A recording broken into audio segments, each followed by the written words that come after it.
Hello student, this is सपना शर्मा।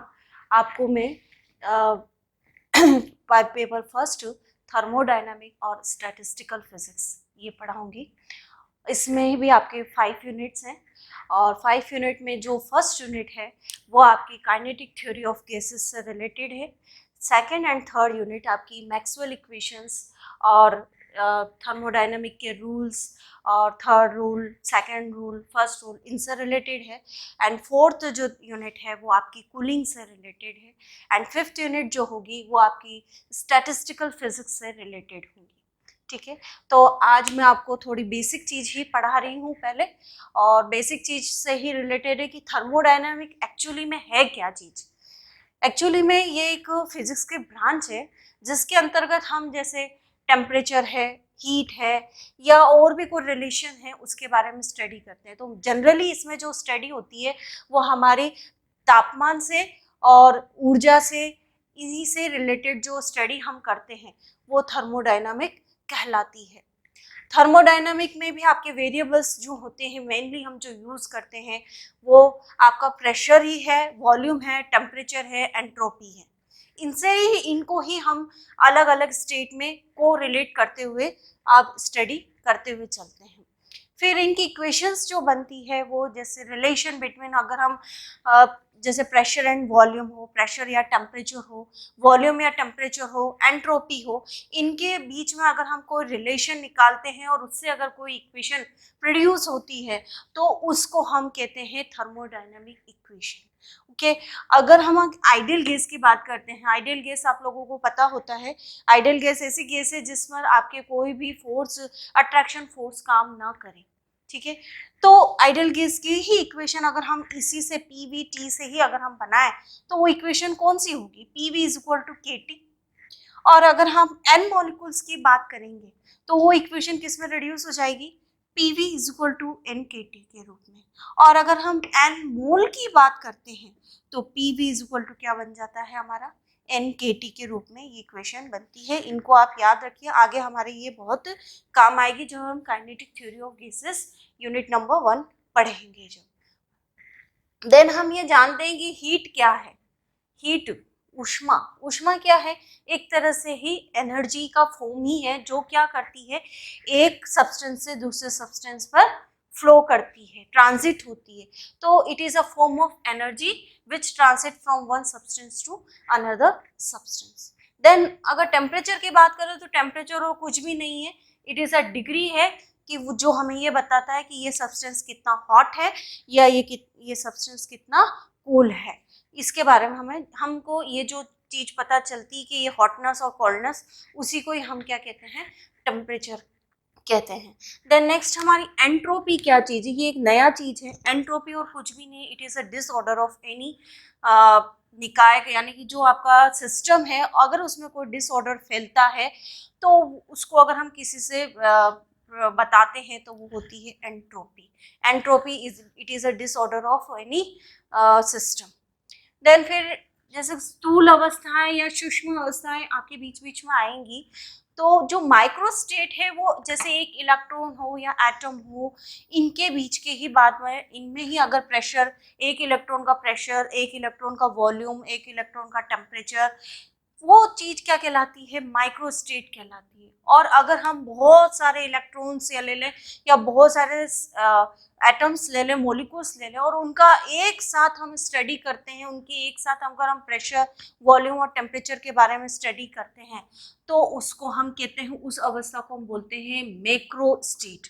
यानी कि ये सिर्फ वन इलेक्ट्रॉन के बिहेवियर को बताता है और ये पूरे सिस्टम के बिहेवियर को शो करता है।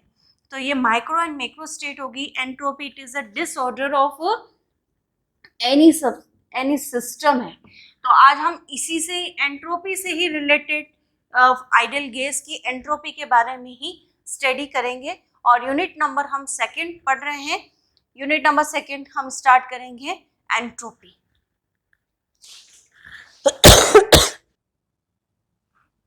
नेक्स्ट जो टॉपिक है हमारा यूनिट नंबर सेकंड का, वो है कि आदर्श गैस की एंट्रोपी में परिवर्तन। तो यानी कि change in entropy for the ideal gas, ये हम डिस्कस करेंगे। सबसे पहले एंट्रोपी आपको बता ही दिया मैंने, एंट्रोपी और कुछ भी नहीं है, किसी भी सिस्टम की अव्यवस्था का मापन है, कि कोई भी सिस्टम कितना अव्यवस्थित है उसको मापन करने की जो टेक्निक है या उसके लिए जो हम वर्ड बोलते हैं वो है एंट्रोपी। अब हम ये जानते हैं, हम जानते हैं थर्मोडायनेमिक का जो फर्स्ट लॉ है वो है dq equal to du plus dw, यानी कि अगर हम सिस्टम को कोई एनर्जी गिव देते हैं या देते हैं तो वो उसकी आंतरिक ऊर्जा में परिवर्तन और उसके बाद किए गए कार्य के सम के बराबर होता है। अब हम एक ये और चीज जानते हैं कि du इज इक्वल टू क्या होता है, एन, यानी कि जो स्पेसिफिक हीट है, विशिष्ट ऊष्मा एट कांस्टेंट वॉल्यूम, उसको हम कैसे लिख सकते हैं, Cv इज इक्वल टू होता है आपका dq बाय dt। ओके, ये आपकी स्पेसिफिक हीट का फॉर्मूला है। अगर हम n मॉलिक्यूल्स की बात कर रहे हैं इसलिए यहाँ पर n लिख दिया है। और एक हम ये भी जानते हैं कि जो हमारा वर्क डन है वो इज इक्वल टू होता है P इंटू डी के बराबर। ठीक है, तो हम इसको क्या कर देंगे वापस इस इक्वेशन में, यानी कि यहाँ जो आपका फर्स्ट लॉ है उसमें इन चीज़ों को पुट कर देंगे। तो D Q is equal to क्या हो जाएगा, N C V D T plus D W की जगह हम लिख देंगे P D V, equation number 1। अब ये जब हम लॉ पढ़ेंगे तब हमारे को पता चल जाएगा कि ऊष्मागतिकी का द्वितीय नियम क्या है, लेकिन अभी सिर्फ आपको इसको याद रखना है कि एंट्रोपी में जो परिवर्तन होता है वो आपके सिस्टम को दिए गए एनर्जी या ऊष्मा अपॉन उसके टेम्परेचर के बराबर होता है। तो D Q is equal to क्या हो जाएगा आपका टी डी एस। अब इस डी क्यू को हम कहाँ पुट कर देंगे, सेकेंड इक्वेशन को हम फर्स्ट में पुट कर देंगे, यानी कि यहाँ पर हमको डी क्यू की वैल्यू रखनी है। डी क्यू की वैल्यू क्या हो जाएगी, टी डी एस यहाँ पे पुट कर दिया, N C V D T plus P D V. Next D S यानी कि टी यहाँ पर नीचे शिफ्ट करा तो N C V D T upon T plus P upon T D V. हम आइडियल गैस की इक्वेशन से जानते हैं P V is equal to N R T होता है, तो P upon T is equal to N upon V R हो गया। अब हम क्या करेंगे, ये जो पी अपॉन टी था वहाँ पे हम ये वाली वैल्यू पुट कर देंगे। पुट करने के बाद में ये आपकी इक्वेशन जो डी एस है वो इसमें रिड्यूस हो गई। अब हम ये जानते हैं कि अगर हम ये माने कि हमारा कोई सिस्टम है वो इनिशियली स्टेट पर जब था, यानी कि जब उसकी प्रारंभिक अवस्था थी तब उसकी जो एंट्रोपी थी वो S1 थी, उसका टेम्परेचर T1 था, उसका वॉल्यूम V1 था, और जब वो सिस्टम जब अव्यवस्था फैलती गई तो उसकी जो फाइनल एंट्रोपी हुई वो S2I, T2I और V2I। तो हमें ये फाइंड आउट करना है कि एंट्रोपी में कितना परिवर्तन हुआ है, और जब हम परिवर्तन निकालते हैं तो इसको इंटीग्रेट करना पड़ेगा। तो S1 से S2, T1 से T2 और V1 से V2 तक के लिए हम इसको इंटीग्रेट कर देंगे। इंटीग्रेट करने पे S1 से S2 ये सब लॉग में चले जाएंगे, लॉग में फिर देन एंट्रोपी में परिवर्तन, एंट्रोपी में ये परिवर्तन हमने इसको जब सॉल्व किया तो हमारे पास में ये इक्वेशन है।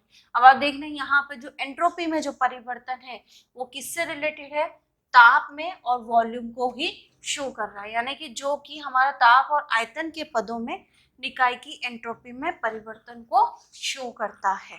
नेक्स्ट अब हम दाब और आयतन के पदों में एंट्रोपी में परिवर्तन को देखेंगे। ठीक है, तो प्रारंभिक और अंतिम अवस्थाओं के लिए आदर्श गैस की अवस्था समीकरण क्या हो जाएंगी, क्योंकि इनिशियली हमारा वॉल्यूम P1 V1 और फाइनली P2 V2 हो जाएगा, तो हमारी जो आइडियल गैस है उसकी इक्वेशन किस में रिड्यूस हो जाएगी, P1 V1 is equal to nRT1 और P2 V2 is equal to nRT2। Then divide कर देंगे हम इस इक्वेशन को, देन हमारे पास में इक्वेशन किस में रिड्यूस हो गई, P2 upon P1 V2 upon V1 is equal to T2 upon T1। Next V2 upon V1 की वैल्यू हमारे पास में क्या आ जाएगी, T2 upon T1 P1 upon P2। Put 7 इन 4 जो हमारी इक्वेशन थी उसको 7 को 4 में पुट करना है। Then entropy S2 minus S1 is equal to क्या हो जाएगा हमारा P2 V2 P2 upon P1 V2 upon V1 और NR log of E V2 upon V। अब हमारे जो कॉमन है उस चीज को हम ले लेंगे, कॉमन लेने पर NCV log of E P2 upon P1 is plus NCV plus R। ये CV प्लस R जो है मेयर का फॉर्मूला होता है एक CP minus CV is equal to R। तो CP इज इक्वल टू क्या हो जाएगा R plus CV, then CV plus R को हम क्या लिख देंगे, CP के फॉर्म में। तो ये CP आ गया हमारे पास में। दैट मीन CP का मतलब होता है specific heat at constant pressure. तो एंट्रोपी में परिवर्तन किस पदों में आ गया अब हमारे, दाब में और वॉल्यूम के पदों में, ठीक है। तो जो कि दाब और आयतन के पदों में एंट्रोपी में परिवर्तन है।